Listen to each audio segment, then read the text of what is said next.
आवाज जातो तिकडे बाहेर सगळा. संपलाय ना? नाही अजून घ्यायचंय ना.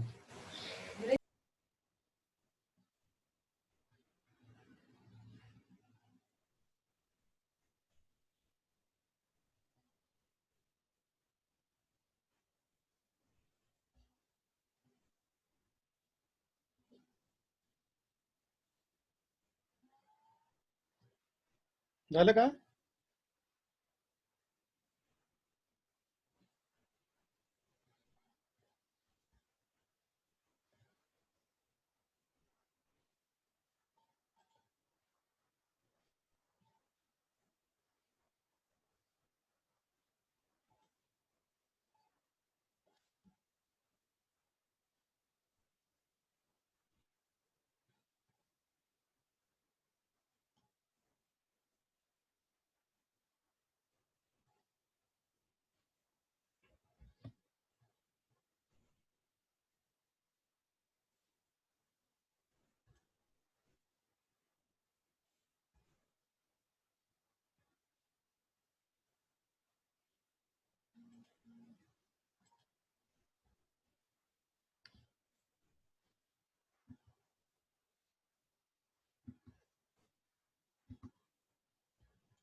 Write the weightage of the chapters, maximum marks and marks with option in your textbook.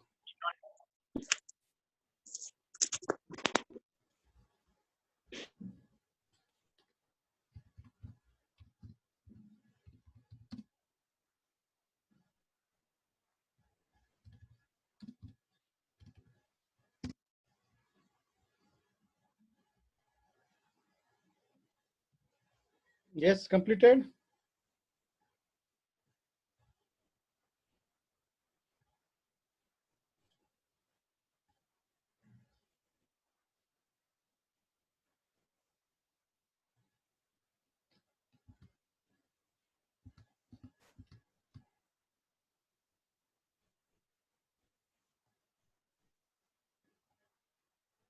Yes, we will start the next part now.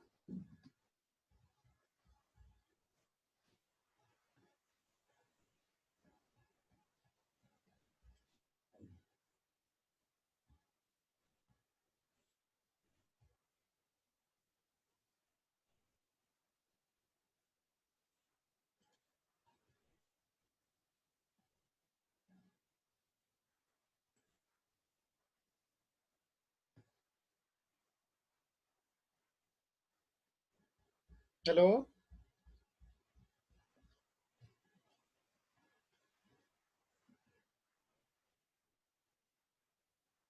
Yes, anyone please reply. Unmute yourself and reply.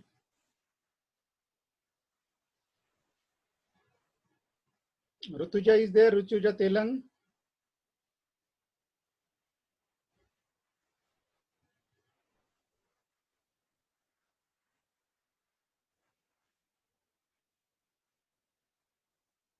Yes, yes, yes. Wait, wait. I will mute, unmute.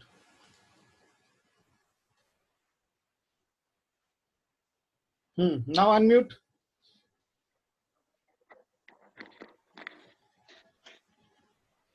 Sir. Sandmer's reaction will not be asked in this chapter. Remember, make a mark there in your textbook also. Okay. This will be asked in chapter number 13. So which reaction? Sandmer's reaction, which is I am showing on the screen. You are eligible to watch the screen?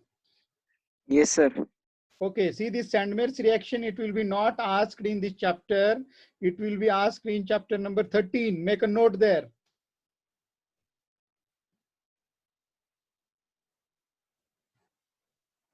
Okay. So I think this is completed. Yes, sir. Completed. Okay. So I want to clarify one thing. See the organic chemistry weightage. I'm going to again share the screen, share the slide again.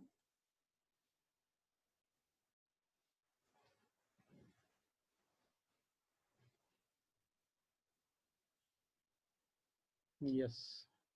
Yes, I am coming to the organic part only. See this organic part. See, if you prepare this chapter carefully, this chapter number 10, it is having 7 marks weightage. Then alcohol, phenols, ether, it is having 6 marks weightage. Aldehyde, ketones, carboxylic acid, it is having 8 marks, and amines having the 4 marks. These all 4 chapters are purely organic. Means see the weightage 6 plus 4, 10 plus 18, 10 plus 8, 18, 18 plus 7. In 20, 21, 22, 23, 24, 25. We will get the 25 marks out of 98. See, means if you prepare these 4 chapters, you will get the 25 plus practical more than 25 means easily we will cross the 60 marks. Okay. Those students who likes organic chemistry, they can finish these all 4 chapters: halogen derivatives, alcohols, aldehyde, ketones, and amines. All these are purely organic. Means all these 4 chapters will get the nomenclature system, then the preparation methods, uses, chemical properties, and reactions. So I will again came back to the halogen derivative part.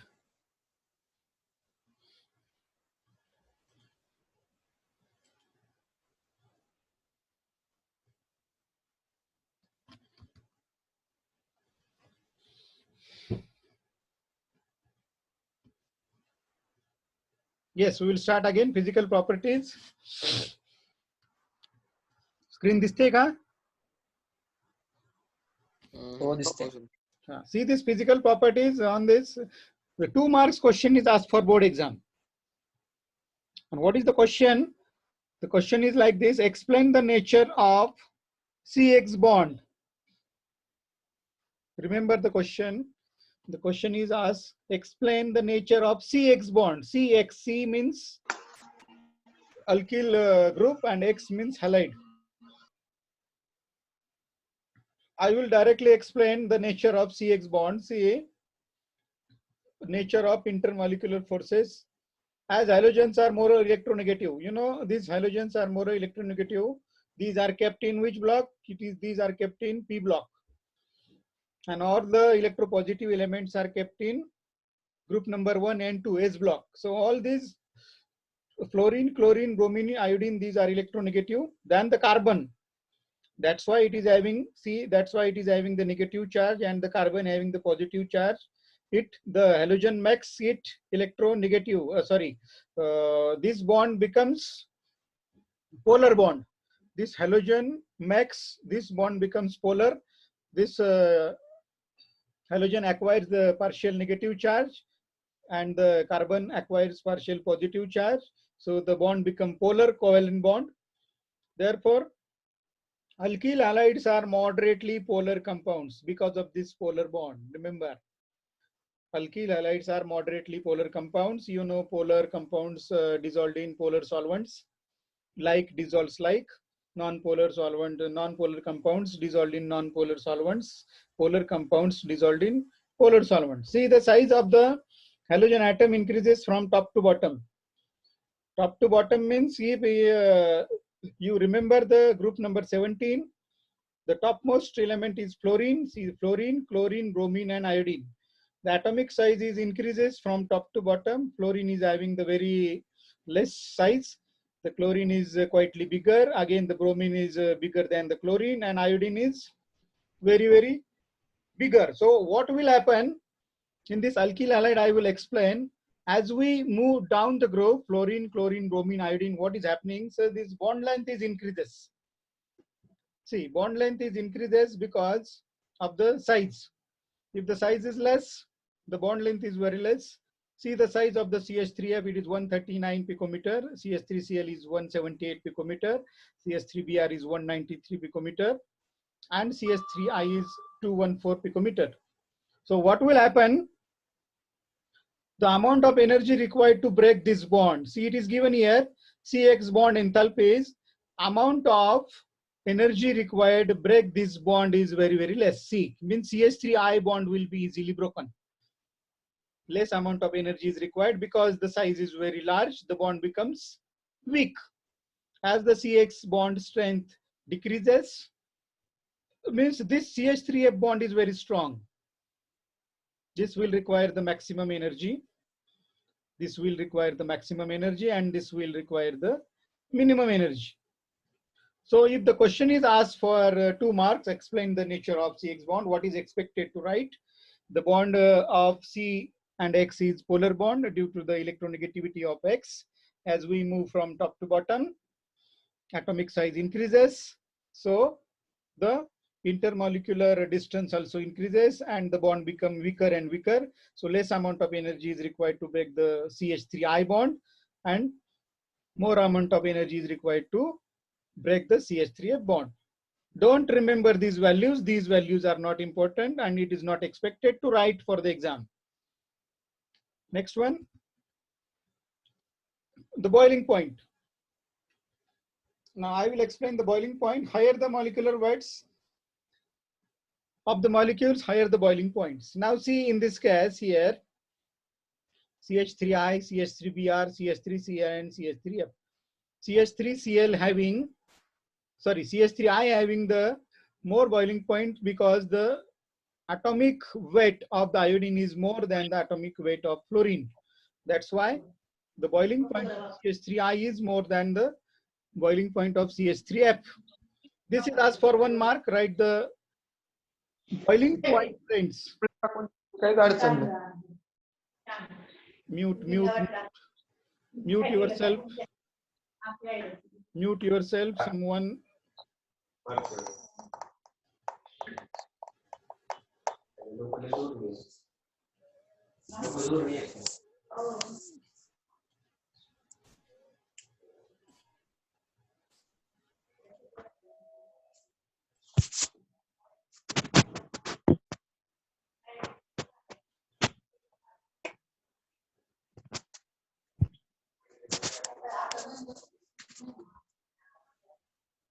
खेकड्याचं काय झालं?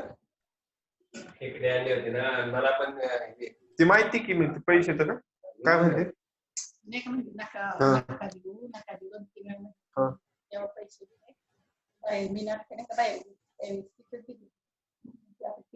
कसं मागायचं 100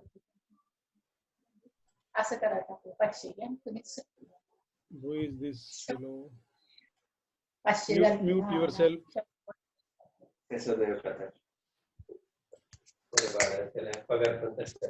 तरी मासे B दिलते की मग आपण वरती केवढे दिलते Bappa?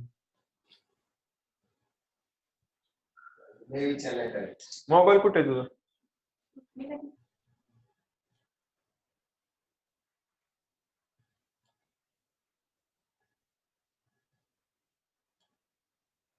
Yes, we will start again. Please remember, you are on virtual lecture, so don't mute yourself. It will disturb the others. So this problem is given for you. This is not for exam. Remember, this problem is given for your understanding purpose. Arrange the following compounds in order to increasing boiling points: chloroform, chloromethane, dichloromethane, and bromomethane. This will be not asked for your exams. One more thing I want to clarify, whatever the boxes are given in your textbook, there are many boxes given in your textbook. For example, do you know, can you recall, use your brain power, then internet my friend. No any question will be asked on these boxes. So make this note carefully. No any question will be asked on the boxes, whatever the boxes given in your textbook for this year only due to the COVID-19 situation. Next year, all the textbook will be available for the HSC board exam. This year, only the boxes are reduced and whatever the content, it is reduced. I will explain at the time of teaching. So remember, this problem is not for your exam. This is for your understanding purpose. If you understand the boiling point concept, then you can easily answer this question. So I'm not discussing in details. Again, I'm going to the solubility. See, already I discussed polar compounds are soluble in polar solvents and non-polar compounds are soluble in non-polar solvents. Already we discussed in the intermolecular force nature of CX bond. This CX bond is moderately polar. So this is given here, though the alkyl halides are moderately polar, they are insoluble in water. Remember this, these are insoluble in water, but these are soluble in organic solvents like ether, hexane, benzene. These are the organic solvents. Aryl halides are also insoluble in water, but soluble in organic solvent. Aryl halide means these are the aryl halides in which one hydrogen atom of aromatic ring is replaced with halogen. All these are the examples of aryl halides. Alkyl halides means halogen is added to the alkyl group, means haloalkanes, haloalkenes and haloalkynes. These are the aryl. These are the aryl and these are the alkyl. So aryl halides are also insoluble in water and soluble in organic solvents. Both the properties are same for aryl and alkyl halides. Then if this isomeric means compounds having the molecular formula is same but the structural arrangement is different. See here, the molecular formula is same. If you consider this chlorine, this is 1,2-dichlorobenzene, this is 1,3-dichlorobenzene, and this is 1,4-dichlorobenzene. If you see the melting points and boiling points carefully, the boiling points are nearly same. This is 453, this is 446 Kelvin, and this is 14 is 448 Kelvin. Means the boiling points are nearly same, but there is a tremendous change in the boiling point, melting point of this 14. Why this is happening? Because I will explain. See here, in the bold type, it is given the melting point of para isomer is quite high as compared to that of the ortho and meta isomer. See here, 256 and 249. These are nearly same, but there is a tremendous change in the melting point of 1,4-dichlorobenzene. This is 223. This is because its symmetrical structure. See, it is symmetrical in structure. 1,4 chlorine is above and chlorine is below. And why this is affects on the melting points? Because this is symmetrical structure, and due to the symmetrical structure, what is happening? Which can easily pack closely in the crystal lattice. As a result, intermolecular forces of attractions are stronger, and therefore more energy is required to overcome its lattice energy. These values are not important for exam. Remember the reason only. The question will be asked, why the para isomer having the more boiling point? So your answer should be like this, because as it is symmetrical, which is easily packed closely in the crystal lattice, and more amount of energy is required. Then optical isomerism of halogen derivatives. This is a newly introduced part in the chapter. It is very interesting. If you understand chiral carbon, chiral atom and molecular chirality, don't pronounce as chirality. This is not chiral or this is not chiral. It is pronunciation is chiral carbon. Remember, the carbon atom in a molecule which carries the 4 different groups or atoms, it is called as chiral carbon atom. And it is always shown with this mark, asterisk marks, don't call it a star. See this example carefully. 10 minutes are remaining only. Within these 10 minutes, we will finish the chirality. See, this chiral carbon means this carbon which contains 4 different groups. COH is a different group, OH is different group, CH3 is different group, and H is different group. This is a lactic acid. Remember, this lactic acid is optically active. Now I am coming to the optically active and inactive. Means if the organic compounds contain the chiral carbon, these are optically active molecules. Further, I will explain what is meant by optical active and inactive. But in this slide, we have to remember what is meant by chiral carbon. Chiral carbon is a carbon which contains 4 different groups, remember. Not functional groups, 4 different, any groups. It may be hydrogen, it may be oxygen, it may be carbon, it may be CH3, it may be COH. Any 4 different groups are attached. This is called as chiral carbon. When a molecule contains 1 chiral carbon, it acquires unique property, and this property is called as optical activity. Remember, when chiral carbon is there, such molecule is optically active, means it is having the mirror image. See this mirror image example. This is mirror is kept here, and see this one example is given here. The name of the molecule is 2-chlorobutane. This is a 2-chlorobutane. See this Cl and this Cl, CS3, CS3, H this side. These are non-superimposable mirror images. I am explaining what is mean by non-superimposable mirror images. Non-superimposable means एक image को अगर हमने उठाया दूसरे image के ऊपर रख दिया तो these are not matched together. This is called as non-superimposable mirror images. Means all the compounds which contain chiral carbon, which is which having the non-superimposable mirror images. This is a property of chiral molecules. Means all the chiral molecules having this property, which are non-superimposable mirror images of each other. Means एक figure को हमने अगर उठाया दूसरे के ऊपर रख दिया तो it will not match. This CH3 will match, this carbon will be matched, but this chlorine and hydrogen will not match. This chlorine and this hydrogen will not match. This C2H5 and this C2H5 also not match. These are called as non-superimposable mirror images.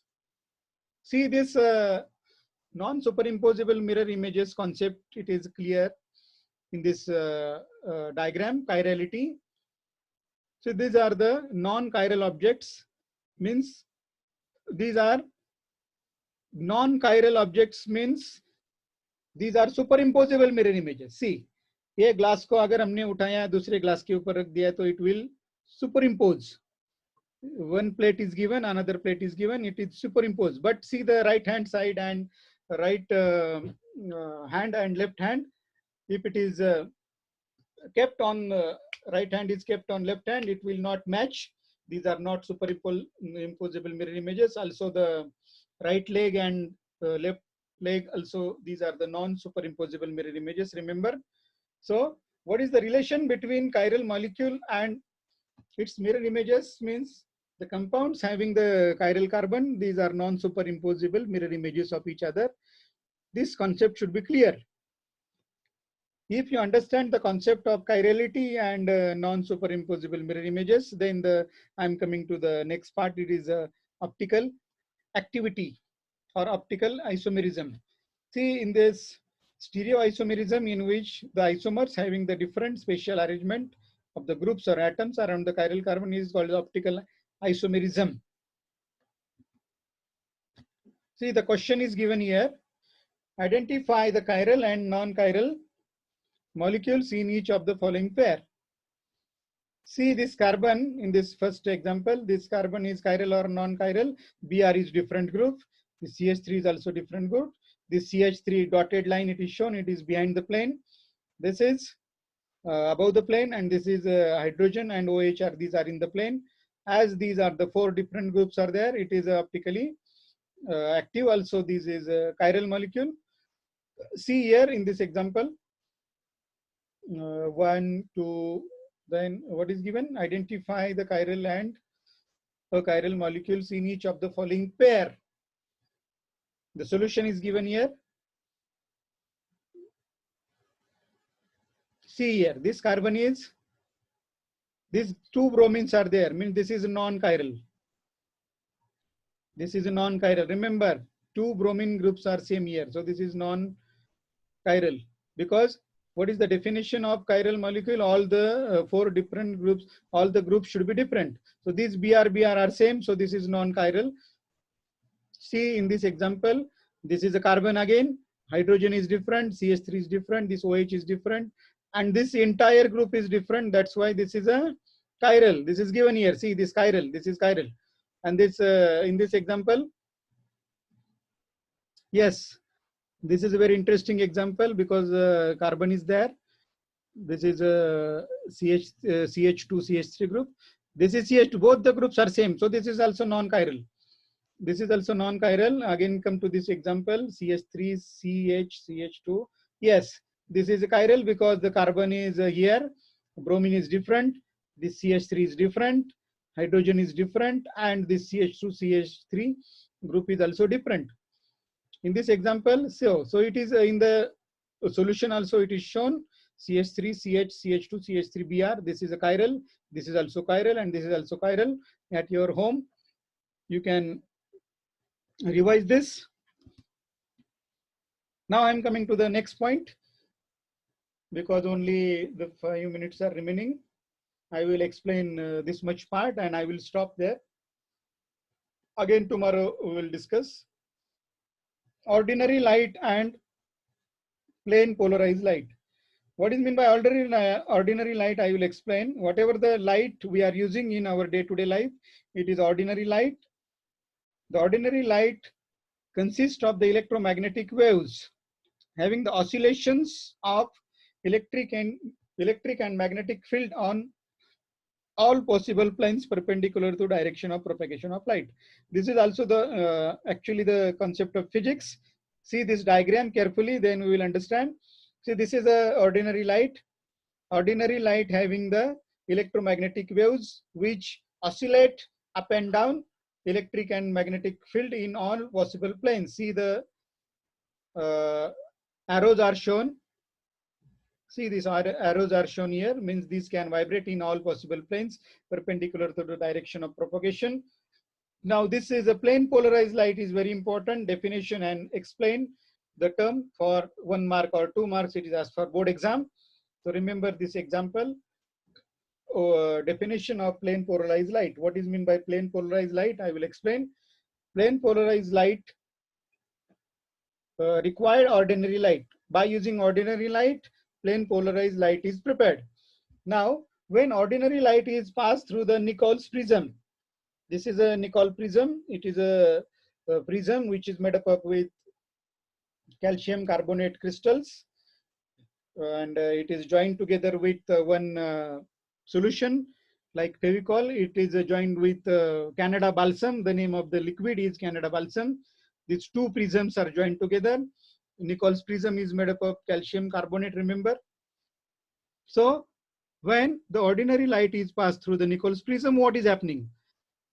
See, the light is only oscillate. Such light having the oscillation in only one plane perpendicular to the direction of propagation of light, and plane polarized light having the oscillations in all possible direction, but the plane polarized light is only oscillating in only one plane. That's why only up and down arrows are shown, up and down like this. Only 1 minute is remaining. So I think you understand the concept of plane polarized light and ordinary light. Tomorrow, in tomorrow's lecture, we will discuss the optical activity and the optically active compounds, and the next part, optical activity of lactic acid. So I request all the students, please go through the PPTs. If anyone do not got the PPTs, message me personally. I will send it again, and have a good day. Thank you.